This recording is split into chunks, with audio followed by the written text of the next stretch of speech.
श्री शिवरक्षा स्तोत्रम् विनियोगः। ओम अस्य श्री शिवरक्षा स्तोत्रमन्त्रस्य याज्ञवल्क्य ऋषिः श्री सदाशिवो देवता अनुष्टुप् छन्दः श्री सदाशिव प्रीत्यर्थं शिवरक्षा स्तोत्र जपे विनियोगः।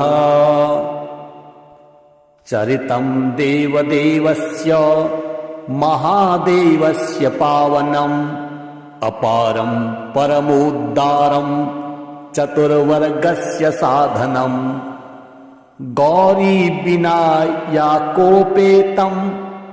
पंचवक्त्रं त्रिनेत्रकम् शिवं ध्यात्वा दशभुजं शिवरक्षां पठेन्नरः गंगाधरः शिरः पातु भालमरधेन्दुशेखरः नयने मदनध्वंसी कर्णो सर्पविभूषणः घ्राणं पातु पुरारातिर्मुखं पातु जगत्पतिः जिह्वां वागीश्वरः पातु कंधरां सितिकंधरः श्रीकंठः पातु मे कंठं स्कंधो विश्वधुरंधरः भुजो भूभार संहर्ता करो पातु पिनाकधृक् हृदयं शंकरः पातु जठरं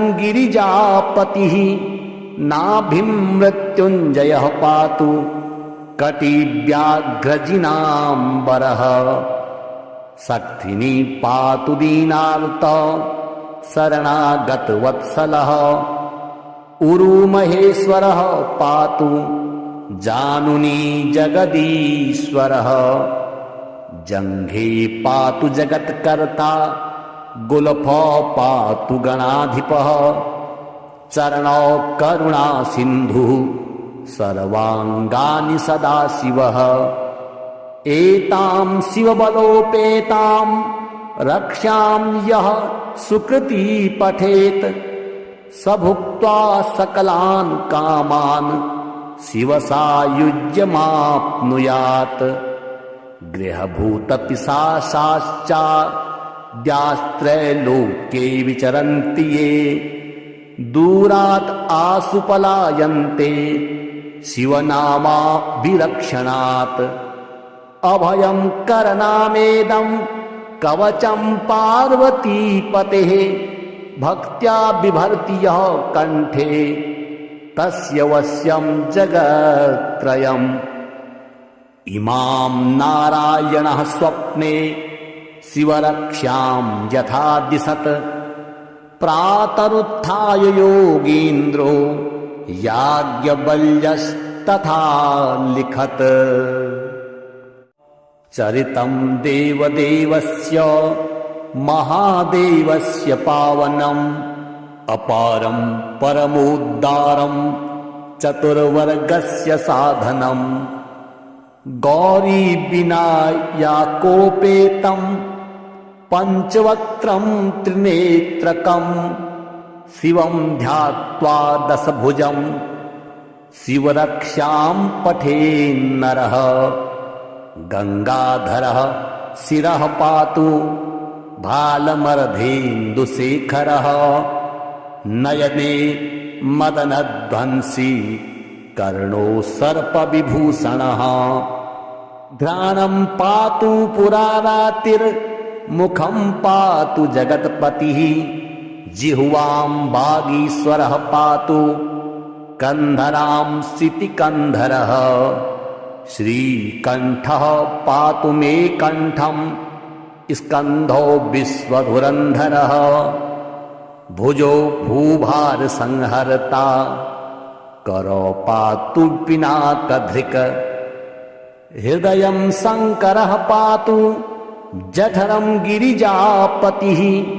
नाभिं मृत्युंजयः पातु कटिव्याघ्रजिनाम्बरः शक्तिनी पातु दीनार्त शरणागतवत्सलः उरुमहेश्वरः पातु जानुनी जगदीश्वरः जङ्घे पातु जगत्कर्ता गुल्फ पातु गणाधिपः चरणौ करुणा सिन्धुः सर्वाङ्गानि सदाशिवः एतां शिवबलोपेतां रक्षां यः सुकृती पठेत् स भुक्त्वा सकलान् कामान् शिवसायुज्यमाप्नुयात् गृहभूतपिशाचाद्यास्त्रैलोक्ये विचरन्ति ये दूरात् आसु पलायन्ते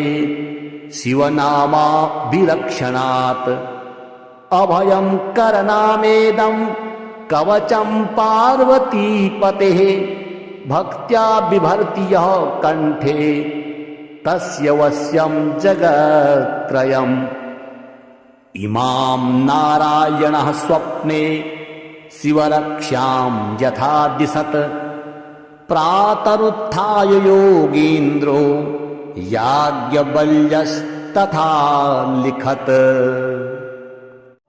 चरितं देवदेवस्य महादेवस्य पावनम् अपारं परमोद्धारं चतुर्वर्गस्य साधनम् गौरीविनायकोपेतं पञ्चवक्त्रं त्रिनेत्रकं शिवं ध्यात्वा दशभुजं शिवरक्षां पठेन्नरः गङ्गाधरः शिरः पातु भालमरधेन्दुशेखरः नयने मदनध्वंसी कर्णो सर्पविभूषणः घ्राणं पातु पुरारातिर्मुखं पातु जगत्पतिः जिह्वां वागीश्वरः पातु कन्धरां सितिकन्धरः श्रीकण्ठः पातु मे कण्ठं स्कन्धो विश्वधुरन्धरः भुजो भूभारसंहर्ता करो पातु पिनाकधृक् हृदयं शङ्करः पातु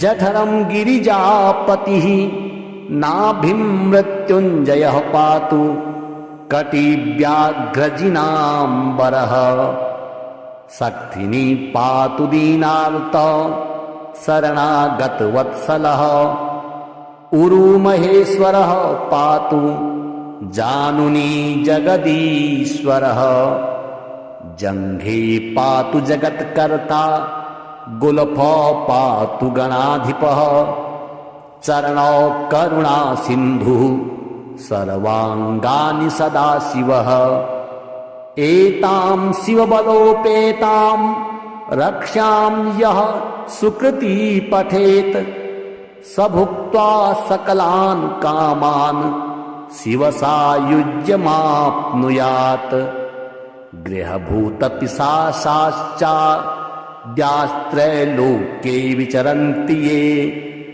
दूरात् आसु पलायन्ते शिवनामाभिरक्षणात् अभयं करनामेदं कवचं पार्वतीपतेः भक्त्या बिभर्ति यः कण्ठे तस्य वश्यं जगत्त्रयम् इमां नारायणः स्वप्ने शिवरक्षां यथा दिशत् प्रातरुत्थाय योगीन्द्रो याज्ञवल्क्यस्तथा लिखत् चरितं देवदेवस्य महादेवस्य पावनम् अपारं परमोद्धारं चतुर्वर्गस्य साधनम् गौरीविनायकोपेतं पञ्चवक्त्रं त्रिनेत्रकं शिवं ध्यात्वा दशभुजं शिवरक्षां पठेन्नरः गङ्गाधरः शिरः पातु भालमरधेन्दुशेखरः नयने मदनध्वंसी कर्णो सर्पविभूषणः घ्राणं पातु पुरारातिर्मुखं पातु जगत्पतिः जिह्वां वागीश्वरः पातु कंधरां सितिकंधरः श्रीकंठः पातु मे कंठं स्कंधो विश्वधुरंधरः भुजो भूभार संहर्ता करो पातु पिनाकधृक् हृदयं शंकरः पातु जठरं गिरिजापतिः नाभिं मृत्युंजयः पातु कटिव्याघ्रजिनाम्बरः शक्तिनी पातु दीनार्त शरणागतवत्सलः उरुमहेश्वरः पातु जानुनी जगदीश्वरः जङ्घे पातु जगत्कर्ता गुल्फ पातु गणाधिपः चरणौ करुणा सिन्धुः सर्वांगानि सदाशिवः एतां शिवबलोपेतां रक्षां यः सुकृती पठेत् स भुक्त्वा सकलान् कामान् शिवसायुज्यमाप्नुयात् गृहभूतपिशाचास्त्रैलोक्ये विचरन्ति ये दूरात् आसु पलायन्ते शिवनामाभिरक्षणात् अभयं करनामेदं कवचं पार्वतीपतेः भक्त्या बिभर्ति यः कंठे तस्य वश्यं जगत्त्रयम् इमां नारायणः स्वप्ने शिवरक्षां यथा दिशत् प्रातरुत्थाय योगीन्द्रो याज्ञवल्क्यस्तथा लिखत् चरितं देवदेवस्य महादेवस्य पावनम् अपारं परमोद्धारं चतुर्वर्गस्य साधनम् गौरीविनायकोपेतं पञ्चवक्त्रं त्रिनेत्रकं शिवं ध्यात्वा दशभुजं शिवरक्षां पठेन्नरः गंगाधरः शिरः पातु भालमर्धेन्दुशेखरः नयने मदनध्वंसी कर्णो सर्पविभूषणः घ्राणं पातु पुरारातिर्मुखं पातु जगत्पतिः जिह्वां वागीश्वरः पातु कंधरां सितिकंधरः श्रीकंठः पातु मे कंठं स्कंधो विश्वधुरंधरः भुजो भूभार संहर्ता करो पातु पिनाकधृक् हृदयं शंकरः पातु जठरं गिरिजापतिः नाभिं मृत्युंजयः पातु कटिव्याघ्रजिनाम्बरः शक्तिनी पातु दीनार्त शरणागतवत्सलः उरुमहेश्वरः पातु जानुनी जगदीश्वरः जङ्घे पातु जगत्कर्ता गुल्फ पातु गणाधिपः चरणौ करुणा सिन्धुः सर्वांगानि सदाशिवः एतां शिवबलोपेतां रक्षां यः सुकृती पठेत् स भुक्त्वा सकलान् कामान् शिवसायुज्यमाप्नुयात् गृहभूतपिशाचास्त्रैलोक्ये विचरन्ति ये दूरात् आसु पलायन्ते शिवनामाभिरक्षणात् अभयं करनामेदं कवचं पार्वतीपतेः भक्त्या बिभर्ति यः कंठे तस्य वश्यं जगत्त्रयम् इमां नारायणः स्वप्ने शिवरक्ष्यां यथा दिशत् प्रातरुत्थाय योगीन्द्रो याज्ञवल्क्यस्तथा लिखत्। चरितं देवदेवस्य महादेवस्य पावनम् अपारं परमोद्धारं चतुर्वर्गस्य साधनम् गौरीविनायकोपेतं पञ्चवक्त्रं त्रिनेत्रकं शिवं ध्यात्वा दशभुजं शिवरक्ष्यां पठेन्नरः। गंगाधरः शिरः पातु भालमर्धेन्दुशेखरः नयने मदनध्वंसी कर्णो सर्पविभूषणः।